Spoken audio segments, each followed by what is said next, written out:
Charu Aggarwal, the Leslie Heisler Associate Professor for Lung Cancer Excellence at the Abramson Cancer Center at the University of Pennsylvania. Today, I will be talking to you about two studies evaluating combination immunotherapy in the upfront setting in metastatic non-small cell lung cancer. Both of these studies were presented at ASCO 2020 and have led to additional options for us to be able to choose for the right patient in the upfront setting. Firstly, I will begin with a discussion of CheckMate 9LA that was presented by Dr. Martin Reck.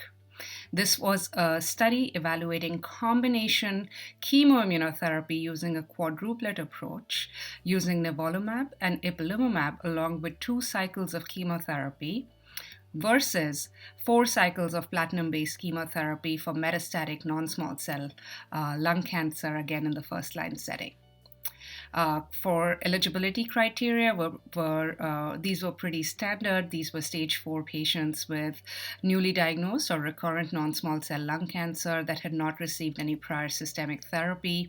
And these patients were randomized to receive nivolumab and ipilimumab on a Q3 weekly schedule along with chemotherapy that was also administered every 3 weeks. Again, histology-specific chemotherapy for 2 cycles compared to chemotherapy delivered every 3 weeks for 4 cycles with the option to use maintenance therapy that was mainly pemetrexed-based in the non-squamous setting.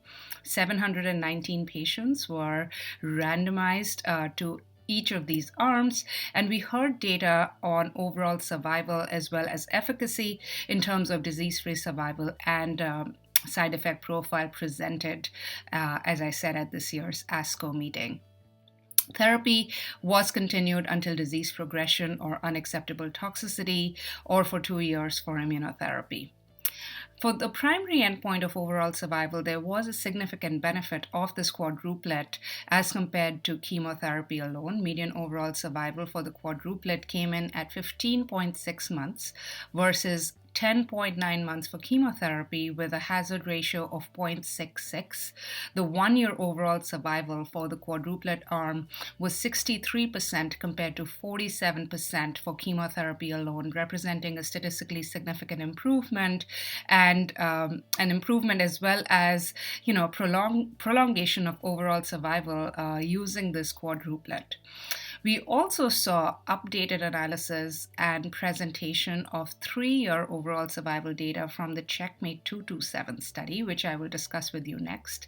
And again, this is a study that's familiar to many of us as it has been presented in various formats as well as at various meetings earlier and prior to this presentation.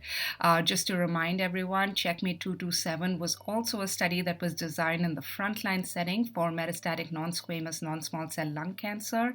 And the 3-year data that we heard at this meeting really was looking at evaluation of nivolumab plus ipilimumab versus platinum-based chemotherapy.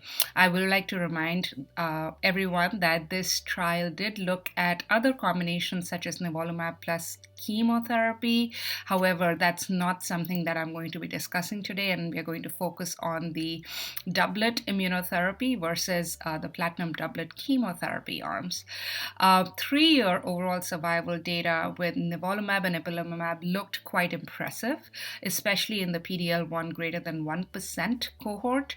Median overall survival was 17.1 months with nivolumab and ipilimumab compared to 14.9 months with chemotherapy. And 3-year overall survival rate for this population was 33%.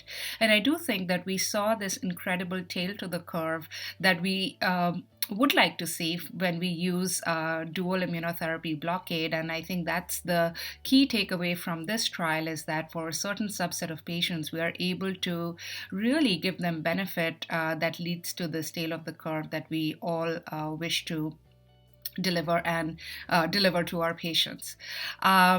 These 2 trials are now part of our recommended guidelines. CheckMate 9LA was approved shortly before the ASCO annual meeting by the American authorities, by the FDA, and is included in our national guidelines. And then nivolumab and ipilimumab has an approval for PD-L1 greater than 1%. I would say that CheckMate 9LA does not quite have the overall survival follow-up as does CheckMate 227, which is a slightly older trial. So I think we'll have to see what the follow-up looks like for us to be able to adopt this quadruplet therapy. I think the idea of just using a couple of cycles of chemotherapy and then sparing patients the toxicity of prolonged chemotherapy maintenance is novel.